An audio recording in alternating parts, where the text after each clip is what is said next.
Qu'est-ce qui peut forcer un avion de plusieurs millions d'euros à faire demi-tour en plein vol? Ce n'est ni une alerte à la bombe, ni une urgence médicale, mais l'amour d'un père et une bataille silencieuse livrée à 10 000 mètres d'altitude. Vous allez découvrir comment le harcèlement ciblé et cruel d'une hôtesse de l'air expérimentée contre un père célibataire noir et sa petite-fille s'est retourné contre elle de la manière la plus spectaculaire qui soit. Ce n'est pas seulement une histoire de racisme dans les airs, c'est l'histoire d'un unique appel téléphonique qui a cloué au sol un Boeing 777, détruit une carrière et prouvé que parfois l'homme le plus puissant à bord n'est pas dans le cockpit. Si cette histoire vous intrigue, likez, commentez et abonnez-vous pour ne pas manquer la suite. Le salon de première classe à l'aéroport de Paris-Charles de Gaulle était le havre de paix de Julien Vasseur. Un monde de tons feutrés, de conversations murmures et du léger tintement des glaçons dans les verres. Pour cet homme qui, ces 6 dernières années, s'était battu dans les tranchées frénétiques et dopé à la caféine pour bâtir une entreprise logicielle de toutes pièces, cette tranquillité fabriquée était une récompense chèrement acquise. À 35 ans, il portait son succès non comme une armure clinquante, mais comme une veste en cuir patiné, confortable. Ce jour-là, son bien le plus précieux n'était pas la carte Platinum dans son portefeuille, mais sa fille de 8 mois, Lila, endormie contre son torse, son souffle doux et rythmé caressant son cou. Julien ajusta l'écharpe de soie douce, ses grandes mains habiles mues par une tendresse désormais instinctive. Il se rendait à Bordeaux pour présenter Lila à ses parents pour la première fois. La vente de son entreprise, une firme de logistique et d'IA nommée Logisync, s'était conclue il y a 2 mois. Et ce voyage était son triomphe, non pour l'argent, mais pour la liberté qu'il lui offrait. Être simplement un père. Dans le salon assant d'air étoile, il observa les lieux. Des hommes d'affaires en costumes impeccables tapaient frénétiquement sur leurs ordinateurs. Une actrice célèbre faisait défiler son téléphone derrière des lunettes surdimensionnées. Un couple de retraités sirotait du champagne, leur rire discret comme un murmure. Julien y avait sa place. Son billet, payé rubis sur l'ongle, le confirmait. Son compte en banque, un chiffre encore abstrait et irréel, le confirmait. Mais une vigilance sourde, compagne de toujours d'un homme noir dans des espaces où sa présence semble une anomalie, ne s'éteignait jamais. « Monsieur », lança une voix tranchante, teintée d'une politesse fragile qui n'atteignait pas ses yeux. Julien leva la tête. Une hôtesse de l'air, ses cheveux blonds tirés en un chignon sévère, se tenait devant lui. Son badge indiquait Sylvie. Son sourire était une ligne fine et tendue. « Oui », répondit Julien, sa voix calme et posée. Il posa instinctivement une main protectrice sur le dos de Lila. « Je dois vérifier votre carte d'embarquement pour le vol 718 vers Bordeaux, dit-elle, ses yeux passant de son visage à l'enfant, puis revenant. Une requête étrange, sa carte avait été scannée à l'entrée. « Bien sûr, dit Julien, fouillant dans son sac à langer Filson, un choix discret mais coûteux, plus cher que bien des valises. Il sortit son téléphone, le code QR brillant à l'écran. Sylvie le scanna avec un appareil portable. Un bip vert retentit. Ses yeux s'attardèrent sur l'écran. « Vasseur, Julien, C2A, c'est moi, confirma-t-il. Elle ne bougea pas. Son regard était analytique, le disséquant, le henley coûteux mais décontracté, le jean de créateur, la montre Patek Philippe à son poignet, un cadeau qu'il s'était offert après un premier gros tour de financement. Elle semblait faire le calcul et le résultat ne collait pas dans son esprit. « Et l'enfant » demanda-t-elle, son ton suggérant que Lila était un bagage à main douteux. « Lila Vasseur, elle est sur le billet comme enfant en bas âge, » dit Julien, une première lueur d'irritation perçant sous son calme. « Tout est indiqué là-dedans. Il me faudra une pièce d'identité, monsieur. Un permis de conduire ou un passeport fera l'affaire, Madia. » C'était ça. La vigilance s'intensifia. Il connaissait ce scénario par cœur, le contrôle aléatoire, qui n'avait rien d'aléatoire. Il aurait pu protester, souligner que personne d'autre n'était soumis à cet interrogatoire. Mais avec Lila, dormant si paisiblement, sa priorité était d'éviter le conflit. Lentement, délibérément, il fouilla à nouveau dans son sac, sortit son portefeuille et lui tendit son permis de conduire. Elle le prit, ses ongles manucurés tapotant le plastique. Elle le compara à son visage, son examen durant quelques secondes de trop. Enfin, elle le lui rendit avec son téléphone. « Merci de votre coopération, monsieur Vasseur, dit-elle, le mot « coopération » chargé d'insinuation. L'embarquement en première classe commencera dans environ 20 minutes. Elle tourna les talons, le dos raide. Julien la regarda s'éloigner, un goût amer en bouche. Il baissa les yeux vers Lila, sa petite bouche en bouton de rose entr'ouverte, et sa frustration fondit en une vague d'amour farouche. Il faisait ça pour elle. Il endurerait les micro-agressions, les regards inquisiteurs, les Sylvie de ce monde, pour lui offrir une vie où elle n'aurait jamais à douter de sa place. 20 minutes plus tard, l'appel pour l'embarquement en première classe résonna dans le salon. Julien rassembla ses affaires, installa Lila confortablement dans son porte-bébé contre son torse et se dirigea vers la porte d'embarquement. Il fut parmi les premiers à embarquer, espérant s'installer avant l'afflux des passagers de la classe économique. En atteignant la passerelle, il la revit, Sylvie. Elle se tenait à l'entrée de l'avion, saluant les passagers. Son sourire, au moins présent pour le couple âgé devant lui, s'évanouit dès qu'elle aperçut Julien. « Carte d'embarquement » dit-elle, la voix monocorde. Julien tendit son téléphone. Elle le scanna, un autre bip vert. « Siège 2A » dit-il, s'apprêtant à passer. Elle leva une main, bloquant physiquement son chemin. « Je dois revoir votre pièce d'identité, monsieur, juste pour être sûr. » L'audace était sidérante. Ici, dans les 3 couloirs de l'avion, avec d'autres passagers commençant à faire la queue derrière lui,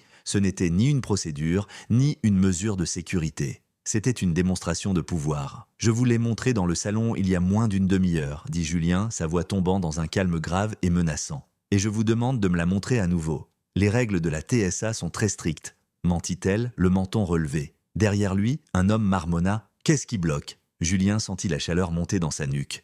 Il sentait les regards des autres passagers sur lui. On le dépeignait comme le problème, l'obstacle. Il fixa le visage inflexible de Sylvie, ses yeux bleu pâle, froids et triomphants. Elle le provoquait, espérant une scène. Et à cet instant, il prit une décision. Il jouerait son jeu, mais pas pour longtemps. Avec une profonde inspiration, il fouilla encore dans son sac, sortit son portefeuille et lui montra son permis. Lila remua contre son torse, son petit front se plissant comme si elle ressentait sa tension. « Satisfaite ?» demanda-t-il, sa voix dénuée d'émotion. Sylvie hocha brièvement la tête, ses lèvres fines se tordant en un rictus de victoire. « Bienvenue à bord, monsieur !» Le « monsieur » sonnait comme une insulte. Julien passa devant elle et entra dans la cabine de première classe, calme et spacieuse, du Boeing 777. Il trouva son siège, 2A, un cocon luxueux avec son propre minibar et système de divertissement. Il s'installa détachant soigneusement Lila pour la poser dans le berceau fourni par la compagnie. Elle gémit un instant, puis se rendormit. Il s'adossa, le cuir moelleux du siège lui semblant une cage. Il avait respecté les règles, il avait été poli, il était resté maître de lui. Mais l'échange avait laissé un résidu toxique dans l'air. Il regarda par le hublot le tarmac animé et sut, avec une certitude glaçante, que ce n'était pas fini. Sylvie avait tracé sa ligne dans le sable et il pressentait qu'elle ne faisait que commencer. « Cette histoire vous touche ? Laissez un commentaire, likez et partagez pour faire entendre cette injustice. » La cabine de première classe se remplit lentement, un écosystème de privilèges discrets. Julien tenta de se recentrer, se concentrant sur le pouls rythmique du système de ventilation et le cocon de son siège. Il accepta un verre d'eau pétillante d'un autre steward, un jeune homme nommé Bastien, dont le sourire semblait sincère et sans trouble. Pendant quelques minutes, en regardant Lila dormir, il se permit de croire que le pire était passé. Il avait tort. Sylvie traversait la cabine avec une assurance de propriétaire, ses mouvements précis et efficaces. Elle évitait son allée, mais il sentait sa présence constamment. Un picotement dans la nuque. Il la vit discuter chaleureusement avec l'homme d'affaires en 3D. Il la vit rire avec l'actrice en un A. Avec lui, il n'y avait qu'un silence agressif et appuyé. Alors que les derniers passagers embarquaient et que les portes de la cabine se fermaient, Sylvie commença ses vérifications finales. Elle descendit l'allée, ses yeux scrutant chaque passager. Lorsqu'elle atteignit son siège, elle s'arrêta. Julien regardait son téléphone faisant défiler des photos de Lila. Il ne leva pas les yeux, mais sentit son arrêt. « Monsieur » commença-t-elle, assez fort pour être entendue des sièges voisins, « je dois vous demander d'éteindre votre appareil électronique pour le décollage. » « Nous n'avons pas encore quitté la porte » répondit Julien calmement, sans lever les yeux. C'était vrai, le pilote n'avait même pas terminé son annonce de bienvenue. La politique de la compagnie exige que tous les appareils soient en mode avion et rangés pour le départ, insista-t-elle, son ton se durcissant. « Je ne vous le demanderai pas une seconde fois. » L'homme au siège 2C, un gentleman plus âgé en veste de tweed, tourna la tête, fronçant les sourcils. Il tenait sa propre tablette, clairement allumée. Il ouvrit la bouche pour parler, mais un regard glacial de Sylvie le réduisit au silence. Julien refusa de mordre à l'hameçon, il mit son téléphone en mode avion, le glissa dans la poche du siège et la regarda directement pour la première fois depuis l'embarquement. « Voilà, cela vous convient-il » Ses yeux se plissèrent. « Je dois aussi revoir votre carte d'embarquement. Le nom sur le billet doit correspondre exactement au manifeste. C'était de la folie. Du harcèlement pur et simple, déguisé sous des justifications pseudo-officielles. » L'homme en 2C laissa échapper un ricanement audible. Une femme de l'autre côté de l'allée, que Julien reconnut comme la témoin bienveillante du salon, secoua la tête incrédule. « Vous avez scanné ma carte 3 fois, Sylvie, » dit Julien, sa voix basse et ferme, avec une pointe d'acier qu'elle n'avait pas encore perçue. « Je m'appelle Julien Vasseur. Ma fille est Lila Vasseur. Nous sommes aux sièges qui nous ont été attribués. Quel est exactement le problème que vous essayez de résoudre ?»« Le problème, monsieur, rétorqua-t-elle, la voix dégoulinante de condescendance, est d'assurer la sécurité de tous à bord. Certains ne réalisent pas l'ampleur de cette tâche. » Elle s'adressait à lui, mais jouait pour les autres passagers,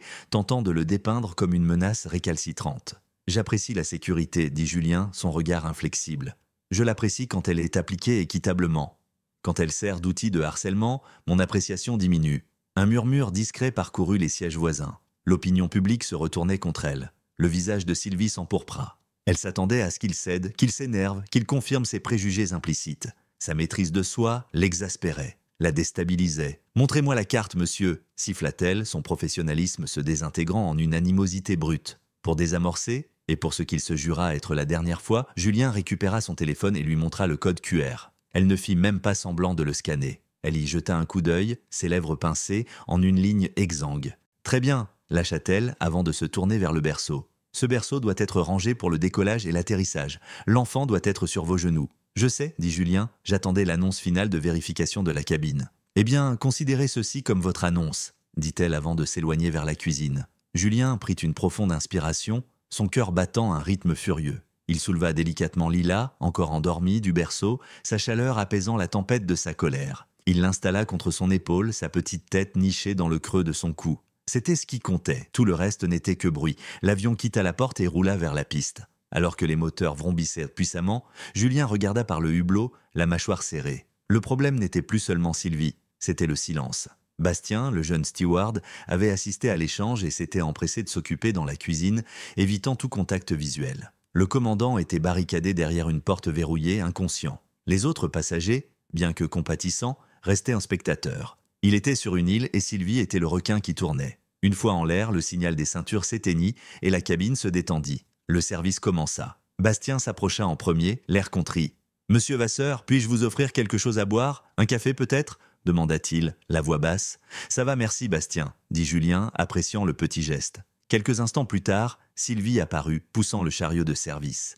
Elle servit les passagers autour de lui avec une douceur forcée, en contraste frappant avec sa manière de lui parler. Arrivée à sa rangée, elle s'adressa à l'homme en deux C. « Et pour vous, monsieur ?» gazouilla-t-elle. Après avoir pris sa commande, elle s'apprêta à passer devant le siège de Julien sans un mot. C'était un acte d'agression si mesquin, presque enfantin, que Julien faillit rire. Lui, multimillionnaire, titan de son industrie, était ostensiblement ignoré pendant le service de boisson comme un écolier désobéissant. « Excusez-moi, » dit Julien, sa voix perçant sa performance. « Je voudrais une bouteille d'eau, s'il vous plaît. » Sylvie s'arrêta. Elle se tourna lentement vers lui, le visage figé dans une compliance irritée. « Plate ou gazeuse ?» demanda-t-elle, le ton neutre. « Plate, ça ira. » Elle prit une petite bouteille en plastique et un verre, les posant sur la tablette devant lui, avec un bruit un peu trop fort. Ce faisant, Lila, surprise par le son, poussa un cri aigu. Julien passa immédiatement en mode père, lui murmurant doucement, la berçant délicatement. Ses pleurs se calmèrent en gémissements. Sylvie, elle, leva les yeux au ciel avec un flair théâtral. « Génial !» marmonna-t-elle, juste assez fort pour qu'il entende, « ça va être un de ces vols. » Ce fut le moment où quelque chose en Julien bascula. L'irritation, la frustration, la colère contenue, tout se cristallisa en un point de clarté froide et dure. Ce n'était plus une question de fierté ou de tolérer le manque de respect. C'était pour sa fille. Sylvie ne l'avait pas seulement insultée. Elle avait fait du malaise de son enfant une source de son propre dédain. Elle avait fait de Lila une cible. Il regarda Sylvie, qui s'éloignait dans l'allée, inconsciente de la ligne qu'elle venait de franchir. Elle pensait gagner, que sa campagne de petits tourments fonctionnait. Elle ignorait qu'elle ne faisait pas face à un simple mauvais jour ou à un passager difficile. Elle scellait son propre destin, commentaire hostile après commentaire. Julien sortit son téléphone, il ne l'alluma pas. Il le tint en main, un rappel tangible du pouvoir qu'il possédait, mais qu'il avait jusque-là refusé d'utiliser. Il voulait un vol paisible. Il voulait éviter une scène, mais Sylvie ne lui laissait pas le choix. La question n'était plus de savoir s'il agirait, mais comment et quand. Et il savait, avec une certitude glaçante, que ce serait à ces conditions et que ce serait décisif. Les turbulences ne faisaient que commencer. Avez-vous déjà été témoin d'une injustice qui vous a poussé à agir? Partagez vos expériences dans les commentaires, likez et abonnez-vous pour plus d'histoires puissantes. 1 heure passa. Julien réussit à rendormir Lila, une petite victoire dans la tension pressurisée de la cabine. Il refusa un repas ne voulant rien de Sylvie et créa une bulle de calme pour lui et sa fille. Il lisait un livre sur son téléphone, ses écouteurs, anti-bruit, étouffant le bourdonnement des moteurs et, espérait-il, la toxicité de l'hôtesse en chef. Mais Sylvie était implacable. Elle semblait inventer des raisons pour être près de lui. Elle réapprovisionna le minibar du siège vide devant lui avec une vigueur inutile. Elle ramassa les déchets de l'homme en 2C en s'étendant délibérément dans son espace personnel. Chaque action était une intrusion calculée, conçue pour l'agacer. Le point de rupture, lorsqu'il arriva, ne fut pas une explosion dramatique, mais une escalade vicieuse et silencieuse, sans ambiguïté. Lila commença à s'agiter. Il était temps de changer sa couche, une réalité universelle de la parentalité. Julien prit le sac allongé, se leva prudemment et se prépara à se diriger vers les toilettes spacieuses de la première classe à l'avant. En entrant dans l'allée, tenant sa fille, Sylvie apparut comme surgie de nulle part, bloquant son chemin. Elle tenait une cafetière en argent. « Où pensez-vous aller » demanda-t-elle. Sa posture était agressive, son langage corporel celui d'un videur, pas d'une hôtesse. « Je vais aux toilettes pour changer la couche de ma fille » déclara Julien, gardant un ton neutre. Les lèvres de Sylvie se tordirent en un rictus. « La cabine n'est pas votre nurserie personnelle. Nous devons penser aux autres passagers. »« Je sais, » dit Julien, sa patience réduite à un fil ténu. « C'est pourquoi je vais dans la pièce prévue à cet effet. Le commandant a demandé que la cuisine avant et les toilettes restent libres pour le moment. » Mentit-elle, un mensonge flagrant et facile à réfuter. La zone était vide, et aucune annonce n'avait été faite. Claire, une femme d'une cinquantaine d'années aux yeux perçants, assise de l'autre côté, intervint. « Ce n'est pas vrai, dit-elle fermement. J'y étais il y a 2 minutes. » Sylvie lança un regard venimeux à Claire avant de se recentrer sur Julien. « Mes ordres s'appliquent non maintenant. Vous devrez attendre. »« Attendre quoi ?» demanda Julien. « Elle doit être changée maintenant. C'est une question d'hygiène pour elle et pour tous à bord. » « Alors, vous auriez dû y penser avant d'amener une enfant dans un espace confiné pendant 6 heures. » rétorqua Sylvie, sa voix basse et venimeuse. « C'est une cabine de première classe, pas une garderie. » L'insulte plana, épaisse et toxique. C'était une attaque contre son rôle de père, sa fille, son droit d'être là. Les autres passagers, qui entendirent, retinrent leur souffle. Bastien, à l'arrière de la cabine, vit la scène et se figea, le visage pâle. Julien baissa les yeux vers Lila, qui pleurait maintenant franchement, son petit visage rouge. Il regarda l'expression arrogante et haineuse de Sylvie. Il sentit les regards sur eux. Il avait été poussé, provoqué, et avait tout encaissé avec un stoïcisme forgé par une vie entière. Mais ceci, c'était une ligne infranchissable. Il ajusta Lila dans ses bras, ses gestes calmes et délibérés. « Écartez-vous, Sylvie, dit-il. » Sa voix était douce, mais portait une autorité nouvelle, une finalité qui la fit hésiter. « Je suis l'hôtesse en chef de cet avion, » grogna-t-elle, enhardie par ce qu'elle percevait comme son absence d'option. « Vous ferez ce que je dis. Je veux voir votre pièce d'identité maintenant. »« Vous voulez voir mon identité ?» répéta Julien, non comme une question, mais comme une affirmation d'incrédulité totale. « Là maintenant, alors que je tiens mon enfant qui pleure et qui a besoin d'être changé, vous exigez de voir mon identité pour la 4e fois de ce voyage. J'ai des raisons de croire que vous n'êtes peut-être pas la personne sur ce billet, dit-elle, élevant la voix. Elle s'engageait pleinement dans le fantasme hideux qu'elle avait construit. « Vous ne correspondez pas au profil. » « Correspondre au profil » demanda Julien, les mots tombant comme des pierres dans la cabine silencieuse. « Et quel profil, Sylvie ? Celui où un homme noir ne peut pas avoir gagné sa place en C2A ? Celui où un père voyageant seul avec son enfant est automatiquement une menace ? Je n'ai pas à me justifier, cracha-t-elle. Montrez votre identité, ou je ferai appeler la police à l'arrivée pour vous arrêter. » La menace était le dernier coup désespéré d'une intimidatrice qui perdait le contrôle. Julien la regarda, et pour la première fois, il ne vit pas une hôtesse, mais une gardienne d'un petit royaume de préjugés, brandissant son autorité comme une arme. Il savait que la simple plainte après le vol serait insuffisante. Une lettre serait classée. Elle écoperait peut-être d'une réprimande, mais la pourriture systémique qui permettait à une Sylvie de prospérer perdurerait. La justice, ici, ne pouvait être un mémo, ce devait être un statement. Un calme lent et glacial l'envahit. C'était la même sensation qu'il avait eue lorsqu'il avait misé toutes ses économies sur son start-up, la certitude absolue. « Vous avez raison, dit-il doucement, vous n'avez pas à vous justifier à moi. » Il se détourna, non vers l'arrière de l'avion, mais vers son siège. Les autres passagers observaient, perplexes. Le visage de Sylvie affichait un triomphe arrogant. Elle pensait avoir gagné, l'avoir brisé et remis à sa place. Julien s'assit en 2A. Il installa Lila, toujours en pleurs, sur ses genoux, lui murmurant « Ça va ma chérie, papa va régler ça, tout ira bien. » Il plongea la main dans la poche du siège et sortit son téléphone. Il ignora l'avertissement de mode avion. Il ouvrit ses contacts, allant au nom en haut de sa liste de favoris. Un nom qu'il n'avait pas appelé depuis plus d'1 an. Rémi, Stérine, PDG d'Air Étoile. Sylvie l'observait un air méprisant. « Qui appelez-vous ? Le service des plaintes ? Il n'ouvre pas avant 3 heures. » Julien ne répondit pas. Il appuya sur le bouton d'appel. La fonction d'appel Wi-Fi, standard en première classe, se connecta instantanément. Une sonnerie, 2. « Julien, répondit une voix, rauque de sommeil mais alerte, tout va bien, il est 4 heures du matin à Paris. » Le rictus de Sylvie vacilla. La familiarité dans la voix à l'autre bout n'était pas celle d'un employé de centre d'appel. « Rémi, désolé pour l'appel matinal, dit Julien, sa voix lisse comme du verre. Nous avons une situation. » Il leva les yeux et croisa son regard. Il vit son assurance s'effriter. remplacée par une confusion, puis une horreur naissante. « Je suis sur votre vol 718 de Paris à Bordeaux », continua Julien, ses yeux rivés aux siens, « et j'ai besoin que vous fassiez quelque chose pour moi. Je veux que vous l'annuliez. » Un silence mortel s'installa à l'autre bout, seul le faible bourdonnement du serveur reliant l'appel de 10 000 mètres à une résidence à Saint-Germain-en-Laye. Le visage de Sylvie, masque d'autorité arrogante, devint une toile d'incrédulité. Sa mâchoire se décrocha. La cafetière dans sa main pencha dangereusement. Elle tentait de comprendre le nom Rémi, comme Rémi Stérin, l'homme en couverture du magazine de bord, le PDG d'Air Étoile. « Annulé ?» La voix de Rémi Stérin grésilla, pleinement réveillée. « Julien, de quoi parlez-vous ? Une menace de sécurité ? Un problème mécanique ? Expliquez-moi. »« La menace, Rémi, c'est pour votre marque, » dit Julien, sa voix restant posée, presque étrangement sereine. Il ne quitta pas Sylvie des yeux, l'obligeant à porter le poids du moment qu'elle avait créé. « Le problème vient de votre personnel, spécifiquement l'hôtesse en chef de ma cabine de première classe. »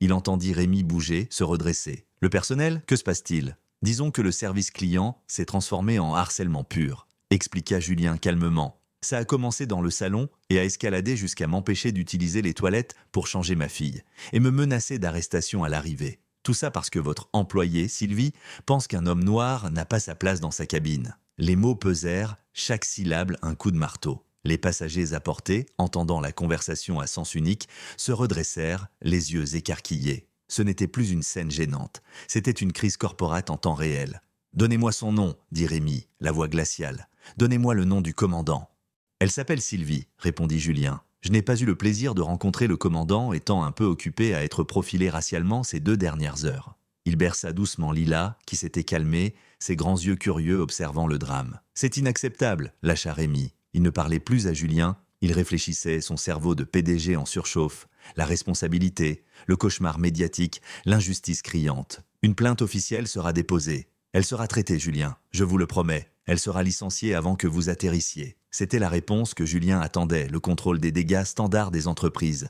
Mais ça ne suffisait pas cette fois. « Non, Rémi, vous ne m'entendez pas, » dit Julien fermement. « Une plainte ne suffit pas. La licencier ne suffit pas. Cet avion n'ira pas à Bordeaux, ni avec elle à bord, ni avec moi d'ailleurs. Toute l'expérience, ce vol entier, est souillé. C'est fini. »« Julien, vous n'êtes pas sérieux, » plaida Rémi. « Il y a plus de 200 passagers. La logistique, le coût, ce serait un désastre. »« J'ai vendu Logisync pour un montant à 9 chiffres, Rémi, » déclara Julien, non pour se vanter, mais pour marquer un point. « Votre compagnie utilise mon logiciel pour gérer votre logistique mondiale. Vous savez que je comprends le coût. Je comprends aussi le coût de laisser une culture de préjugés s'enraciner dans votre organisation. Cet incident n'est pas un bug, c'est une caractéristique d'un système défaillant. Vous devez envoyer un message clair, immédiat et sans tolérance. Ce message doit être gênant, il doit faire mal. » Sylvie était livide, sa main tremblait et la cafetière cliqueta lorsqu'elle la posa sur un comptoir proche. Elle regardait frénétiquement de Julien aux autres passagers, cherchant un allié, mais ne trouvant que des regards accusateurs. « Que voulez-vous que je fasse ?» demanda Rémi, la voix tendue.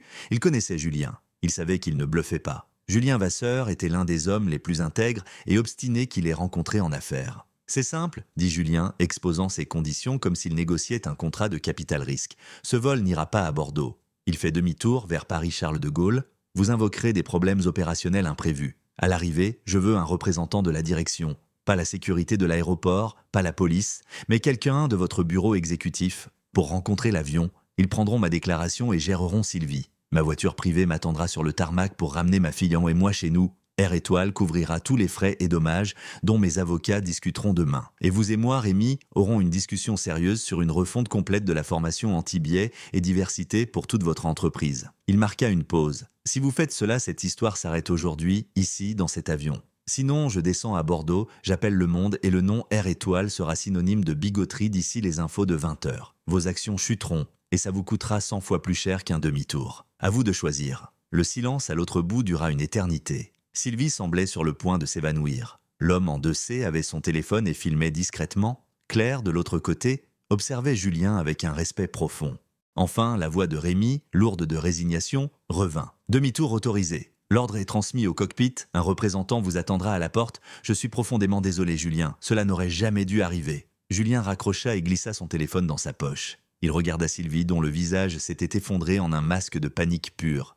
L'intimidatrice avait perdu son pouvoir, ne laissant qu'une femme pathétique, effrayée, qui venait de précipiter sa carrière dans un abîme. Moins d'une minute plus tard, l'interphone grésilla. La voix du commandant teintée d'une tension palpable, retentit. « Mesdames et messieurs, ici votre commandant. Toutes nos excuses pour l'interruption. En raison de circonstances opérationnelles imprévues, nous ne pouvons poursuivre ce vol vers Bordeaux. Nous allons faire demi-tour et retourner à Paris-Charles de Gaulle. Équipage, préparez la cabine pour l'atterrissage. Plus d'informations seront fournies au sol. Nous nous excusons sincèrement pour ce désagrément. » Une vague de confusion et de grognements parcourut l'avion. En classe économique, les passagers se regardaient, perplexes. En première classe, quelques-uns savaient exactement quelle était la circonstance opérationnelle. Une hôtesse de 1,65 m aux cheveux blonds et à l'arrogance toxique, désormais adossée au mur de la cuisine, le visage cendreux, regardant Julien Vasseur comme s'il était son bourreau. Et d'une certaine manière, il l'était. Il n'avait pas juste arrêté son vol. Il avait détruit son monde. Le retour à Paris fut les 90 minutes de voyage aérien les plus étranges que Julien ait jamais vécues. L'atmosphère en première classe était lourde d'une tension palpable. L'annonce avait secoué l'avion, et si la majorité des passagers en économie étaient simplement frustrés et confus, ceux des premiers rangs participaient à un drame silencieux et crucial. Sylvie avait disparu après l'annonce.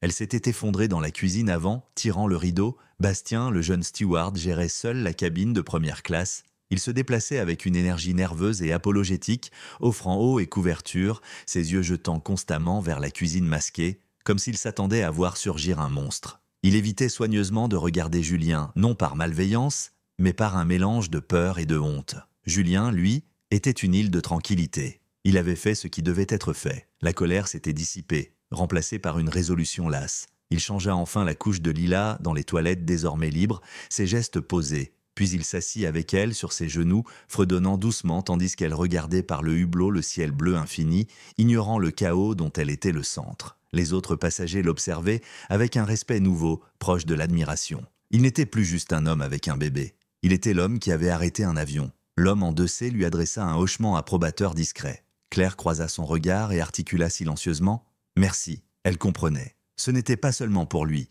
c'était pour tous ceux qui ont été rabaissés par quelqu'un en position d'autorité. Ce moment de courage vous motive-t-il à défendre la justice, laisser un commentaire, liker et partager cette histoire pour inspirer d'autres? La descente vers Paris fut rapide. Alors que l'avion roulait vers une porte isolée, loin du terminal principal, la réalité de la situation s'installait. Ce n'était pas un atterrissage ordinaire. Lorsque le signal des ceintures s'éteignit, la voix du commandant retentit à nouveau avec un ton différent. « Mesdames et messieurs, nous sommes à Paris-Charles de Gaulle. Veuillez rester assis, ceintures attachées, jusqu'à l'autorisation du personnel au sol. Passagers de première classe, merci de votre patience.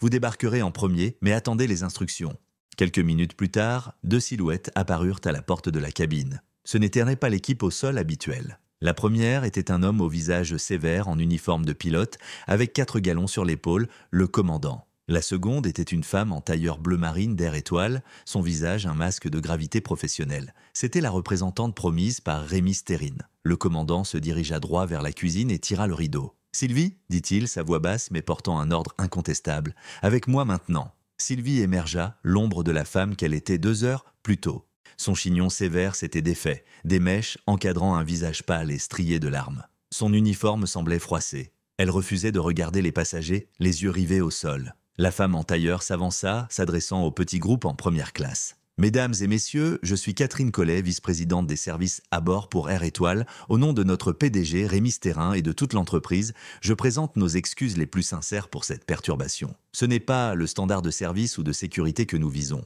Une enquête complète est lancée immédiatement. » Ses yeux trouvèrent Julien. « Monsieur Vasseur, si vous voulez bien me suivre, votre voiture vous attend. » Le commandant parlait à Sylvie d'un ton bas et furieux. « Vos accréditations, votre badge, donnez-les-moi. Vous êtes suspendu en attendant votre licenciement. Vous serez escorté hors des lieux. » Sylvie fouilla dans son sac, ses mains tremblant tant qu'elle peinait à saisir son portefeuille. Elle tendit son badge, la carte plastique, symbole de son pouvoir, désormais preuve de son exécution professionnelle. Alors que Julien rassemblait Lila et son sac, les autres passagers commencèrent à murmurer. L'histoire, en fragments, se propageait. « Il a appelé le PDG », chuchota quelqu'un. « Elle l'a empêché de changer la couche de son bébé », dit un autre. Le récit se solidifiait, et Sylvie en était la méchante. Julien marcha vers la porte, Catherine à ses côtés. En passant devant Sylvie et le commandant, Sylvie leva les yeux, un regard désespéré et venimeux. « Vous avez ruiné ma vie », souffla-t-elle, la voix rauque. Julien s'arrêta. Il la regarda, non avec colère, mais avec une pitié détachée. « Non, Sylvie, dit-il, sa voix claire et posée. Vous l'avez fait. Vous avez construit un monde où l'on juge les gens sur leur couleur de peau. pas sur leur caractère. Aujourd'hui, vous devez simplement y vivre. Il n'attendit pas de réponse. Il sortit de l'avion, descendant une passerelle menant non au terminal, mais à des escaliers vers le tarmac. Une Cadillac Escalade noire était garée, son moteur ronronnant. Le poids karmique de la situation le frappa lorsqu'il émergea sous le soleil parisien. Le Boeing 777, merveille d'ingénierie valant plus de 280 millions d'euros, était immobile derrière lui. Son trajet stoppé, son horaire brisé, ses centaines de passagers déplacés, tout cela parce qu'une femme ne pouvait concevoir un homme noir en première classe. Catherine Collet ouvrit la porte de l'escalade. « Monsieur Vasseur, toutes mes excuses, nous avons une suite réservée au Ritz si vous en avez besoin. Nous réservons tous les passagers avec un remboursement complet et un bon de voyage de 1 200 €. Tout ce dont vous avez besoin est à vous. Je veux juste rentrer chez moi, dit Julien, installant Lila dans le siège auto déjà prêt. Et je veux que cela n'arrive plus jamais à quiconque. Monsieur Stérin prend cela très au sérieux, assura-t-elle. La réunion dont vous avez parlé est déjà à son agenda.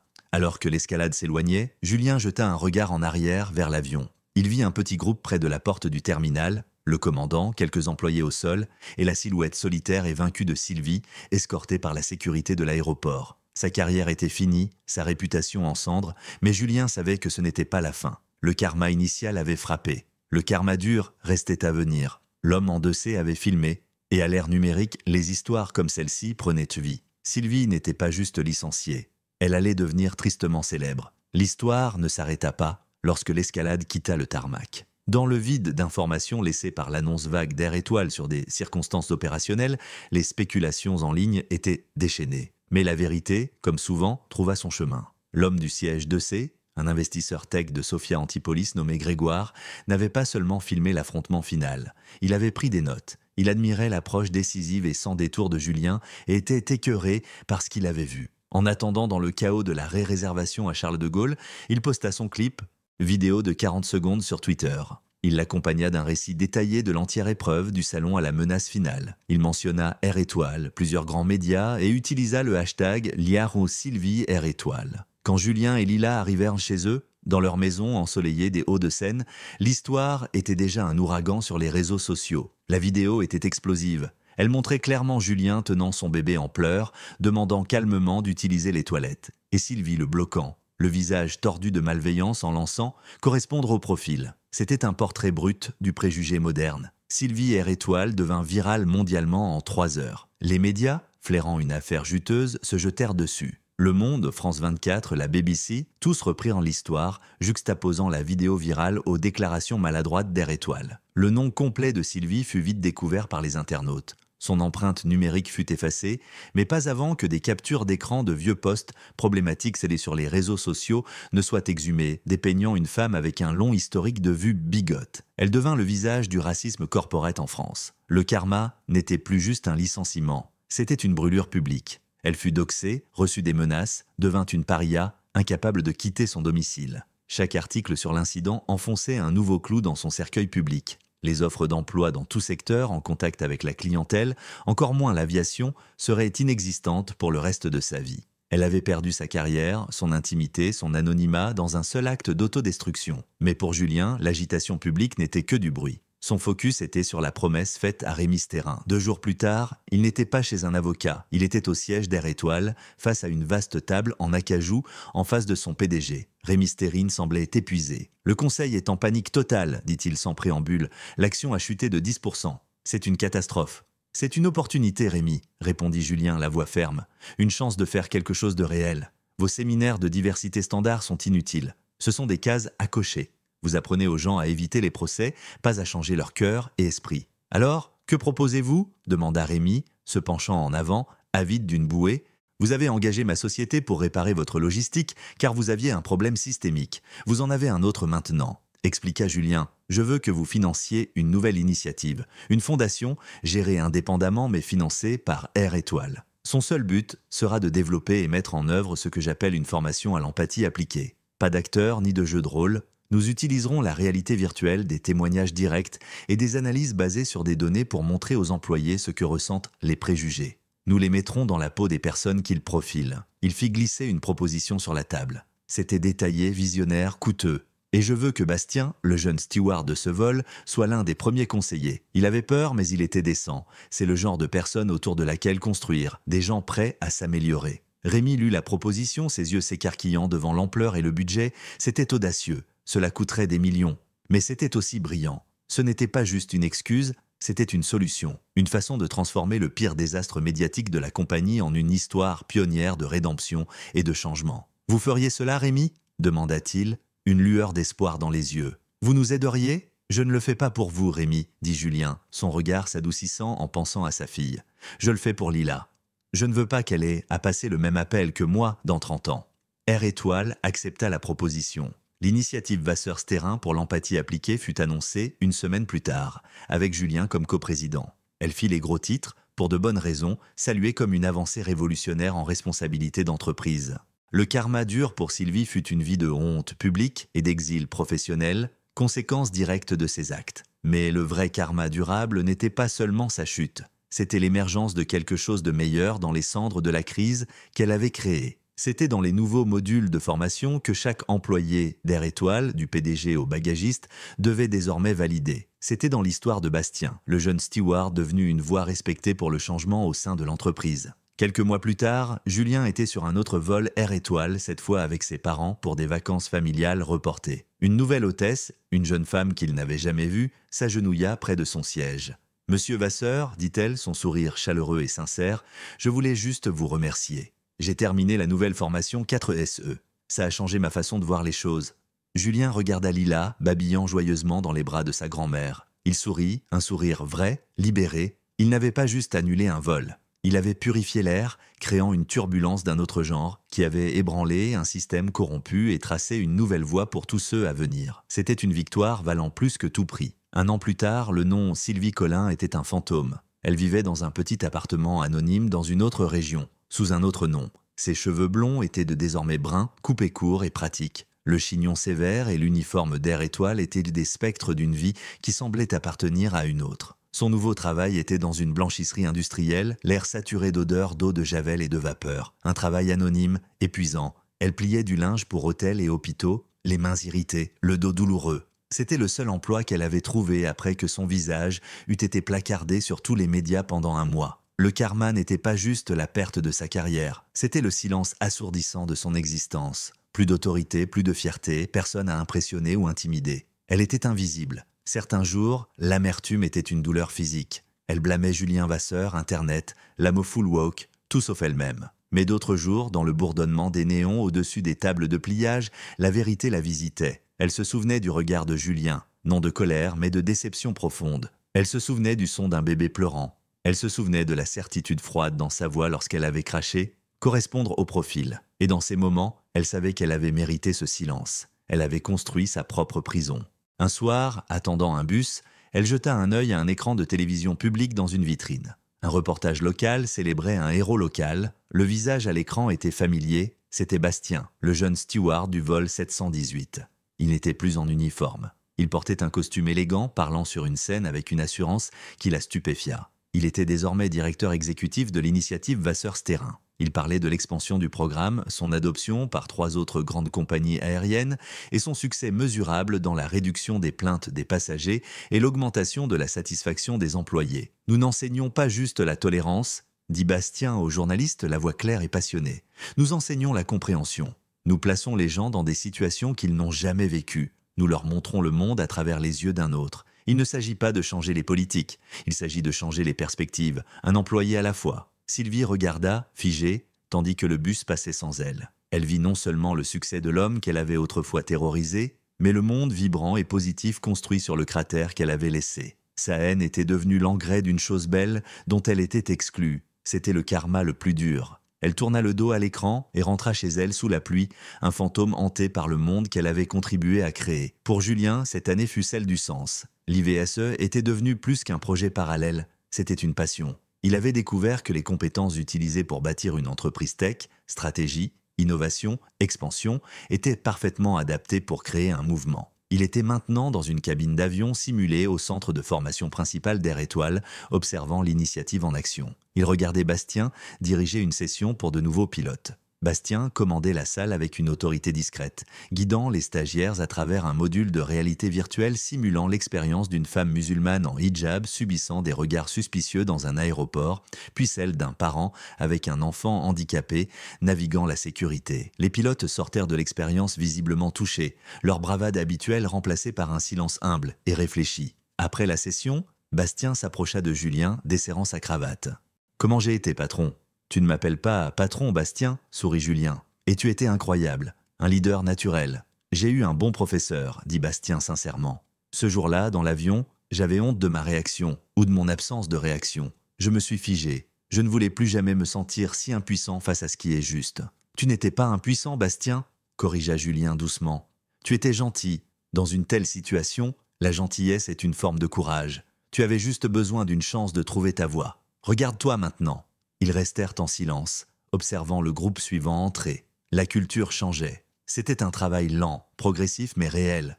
Julien avait appris qu'on ne pouvait éradiquer totalement les préjugés, mais qu'on pouvait les rendre socialement et professionnellement inacceptables. On pouvait bâtir des systèmes favorisant l'empathie plutôt que la suspicion, et donner le pouvoir aux bonnes personnes comme Bastien pour montrer la voie. L'histoire de Julien Vasseur n'est pas seulement celle d'une victoire personnelle contre le préjugé. C'est un rappel puissant que le vrai changement exige souvent plus qu'une plainte. Il demande un impact fort. Julien a utilisé son pouvoir non pour se venger, mais pour réformer, transformant une humiliation personnelle en catalyseur d'un changement systémique touchant des milliers de personnes. Il a prouvé qu'un seul refus d'accepter l'injustice peut rediriger le cours d'une grande entreprise. Cette histoire nous pousse à nous interroger. Que ferions-nous dans cette situation ? Resterions-nous silencieux ou aurions-nous le courage d'arrêter l'avion ? Si ce récit de justice et de responsabilité vous a inspiré, likez cette vidéo et partagez-la avec quelqu'un qui doit l'entendre. Abonnez-vous et activez la cloche pour ne pas manquer nos histoires vraies et percutantes. Et maintenant, à vous, quel fut le moment le plus marquant de cette saga ? Laissez un commentaire ci-dessous. Merci de nous avoir regardés.